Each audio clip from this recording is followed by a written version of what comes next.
अस्सलाम वालेकुम, कैसे हो भाई लोग, ठीक हो?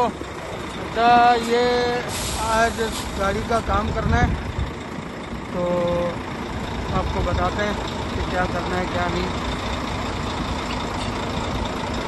अच्छा भाई, उस गाड़ी का ऑयल वगैरह बदली करना था। अब ऑयल वगैरह लेने के लिए जा रहा हूँ, ऑयल फिल्टर वगैरह ये सब लेने के लिए जा रहा हूँ। तो आगे मैं आपको बताता हूँ, ऑयल वगैरह लेके उनकी एक वीडियो बना के आपको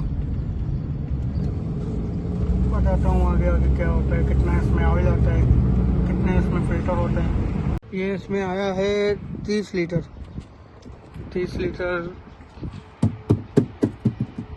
इंजन ऑयल आता है।